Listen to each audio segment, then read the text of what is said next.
Dead by Daylight is an asymmetric multiplayer survival horror game developed by Behaviour Digital and published by Starbreeze Studios. Let's get this out of the gate right away. I love me some slasher movies, and I was really excited for this game because it looked really cool. It's basically a horror version of Evolve. It's turned upside down. In Evolve, the monster has to survive against the hunters. In this game, the survivors, 4 survivors, have to survive against one killer. While playing as the survivor, your goal is to find generators to repair, and after you've repaired 5 generators, you can open the exit to escape. Meanwhile, the killer has to find the survivors, hit them twice with his weapon, and then bring them to a hook, go full Texas Chainsaw Massacre on them, and wait for them to die. Being a multiplayer game, there is also an element of co-op. The survivors can help each other. If someone gets hooked up, another survivor can free him. Or if they get hurt, they can be healed by another survivor. You can also find different objects in the area, like a map that will show you where the generators are, or a flashlight that can stun the killer for a couple of seconds, or a medikit that you can use to heal yourself or other teammates faster. Each one of the 4 survivors has a different perk. One can disable traps faster, one can run faster, each one is different, and I do appreciate that very much. And there are right now only 3 killers.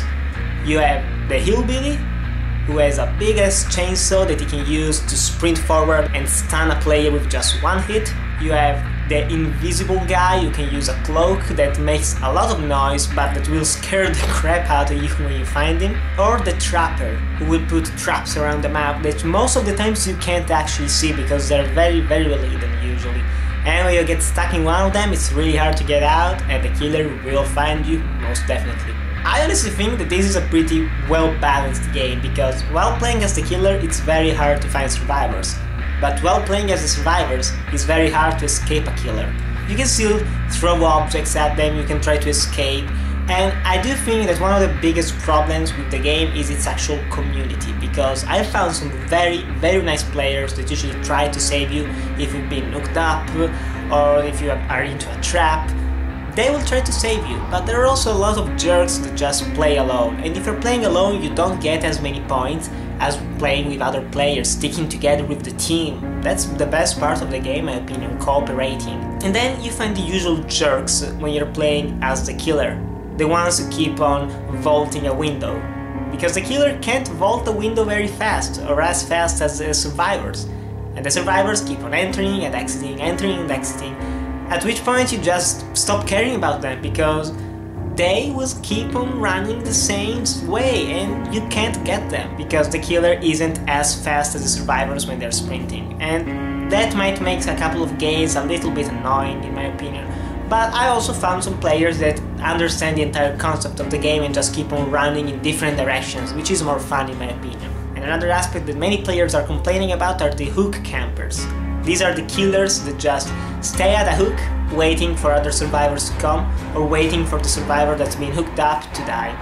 That's bad, that's really bad and annoying, because if you're the one that's been hooked up, what's the reason to try even to struggle? There's no reason to. You're just gonna let yourself die anyway, so don't struggle, just die.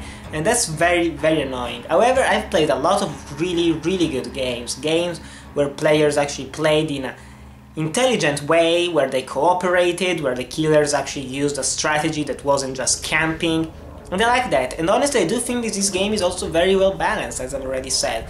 It's very challenging as well. And another aspect that I really did not expect is a leveling system. That's kind of weird, because there is this blood web mechanic, and it's randomly generated for every character and every player.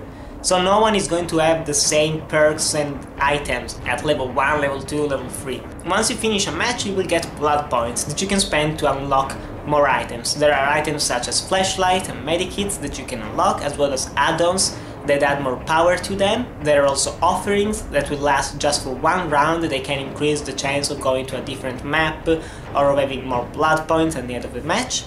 And there are also perks that will last forever, and they do increase the chances of survival for survivors and the chances of killing other players as the killer. And honestly, right now I played, I think, around 40 matches, more or less 50 matches, over 7 hours of gameplay, And I do think that this is a pretty solid multiplayer game.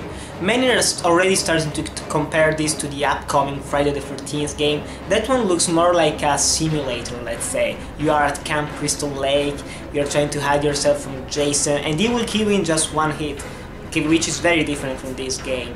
And this one, honestly, I think it's pretty damn good. The only real problem that I personally have with the game, other than the community aspect, is the graphics, because first of all it isn't the prettiest game on earth, but if the gameplay is solid, you know that I love it.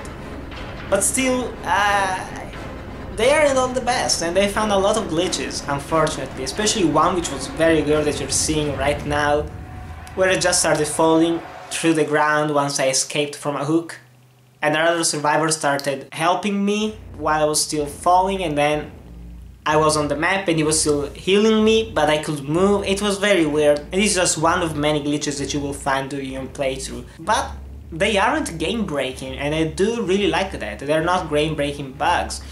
Yes, it's not a very polished game, but in my opinion, if you like multiplayer games, if you like slasher horror movies, and if you want a get-in, get-out game that will last around 15 minutes each match, definitely buy Dead by Daylight. It's not very expensive, it's very replayable, it plays very well, and they're also updating it constantly, and I can't wait to finally have matchmaking with friends, because that's gonna be hell fun.